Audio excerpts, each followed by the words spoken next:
the eyes of the raven, climbing through the skies. He's seen it all change through generations of his kind. He's seen walls fall and seen structures rise. He's seen scenes of war and doves of peace fly. Witnessing our population swelling over time, soaring through the history that formed our little island.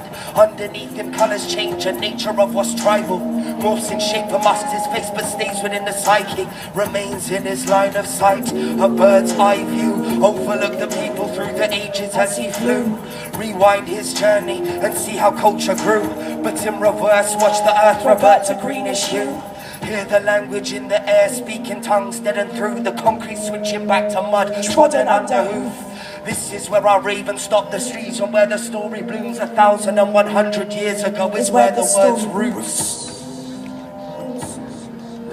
1,100 years ago is where the story roots.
And they all have their own different systems of coinage.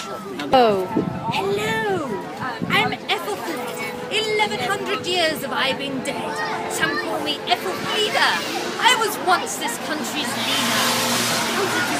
I hope you're enjoying my big party festival here.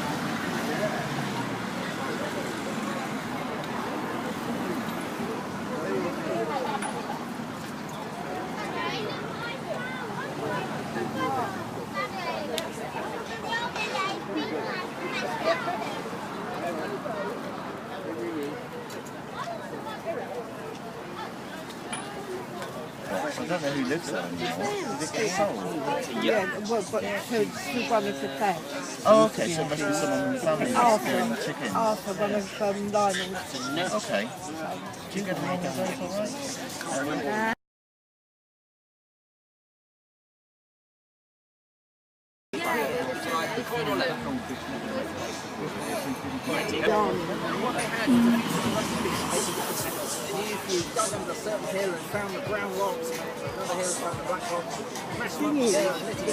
It's been very difficult because Did you know you have feet?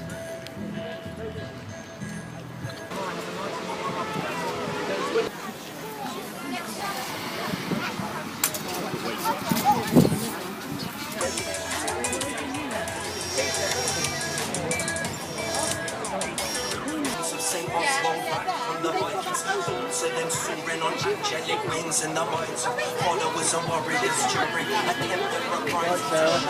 How you doing? That's a groovy little funky thing you've got going on, isn't that? One more. Thank you. Appreciate it.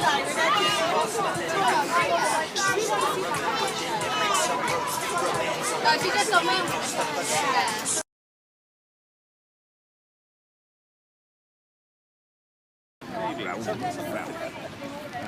Leg to the skull. What part?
Hungry fox. When a fox's belly's rumbling, he's rummaging through rubbish bins, finding just enough to keep his stomach quiet and content. Spring in his step as he's hopping yet another hedge, not concerned with boundaries or borders there to pen him in, not confined within the lines of someone else's sense of blessed. No concept of living life without the chance to stretch his legs. Yes, he's had his pizza crust, but found a couple chicken pens, and understands for some that hunger never really takes a rest. He told me once, Dave, this tattered coat and tail may reflect the life I've led, but each unwoven thread that's there will represent a lesson, friend. Left from pulling thorns, I took my paws on paths I chose to tread, roses in the flower bed to raise a while I contend. With many different obstacles when passing through environments, the vast amount of creatures I've encountered is enlightening. Stumbled on a plethora of styles of life foraging, and when the serpent shows his fangs, I see the crooked smile in him. I said, a wily fox indeed. Why not does he see it? He's grounded and well-rounded where we see the moon. Soon moonbeams trigger twilight routines and following the road out of the forest to the streets. No plan or format to his nocturnal activity. His paths pitter-patter over uncharted territory, passing through thistles under nettles, then suddenly a break in the shrubbery presented opportunity. I'm not to make it anything, just have a little look-see. Before we knew it, he was through the fence, carefree, halfway up the garden path, and who should he meet?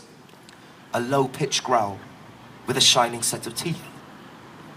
Street lamps shimmered off a red nose, healthy from tip of the tail to the nails on his feet. A quick-thinking fox favors friend over enemy, diffused the situation using a little flattery. Like, hey, I see you're angry, and you've got every right to be, but seriously, bro, that coat's immaculately neat. Golden rope around your throat says success to me. If I wasn't orange, I'd be turning green with envy. But these hollow compliments house the core of jealousy, and he genuinely asked the doggy how this came to be. And this savvy pit's chased many adversaries through growing through his prime, and he's far from a puppy. He sat back and growled out, hard work, Scruffy. I've been guarding this garden since day one, studied all my owner's commands, and there ain't nothing lucky about how I got where I am. Understand, buddy? See you scratching around my ground for handouts annoying me. Get your head around the fact that nothing ever comes for free. I'm sleeping under shelter while your bedding is the leaves. For me it's milk and honey, for you a tin of beans. By following my orders I receive enough to eat. Doing what I'm told I get everything I need. The kennel and the bones, it all belongs to me. I've devoted most of my life towards this golden leash. But the fox's eyes could see that lead was tethered to a tree. Made of precious metals, to the dog it was a treat. So obsessed with ownership, he needed it to breathe. A choker chain of glowing gold prevented him to leave. Well, I guess the questions raised are what is wealth and how is it perceived? What's a measure of success in this society? Is it your possessions or is it being free? Kind of like the hungry fox and the dog with a golden lead.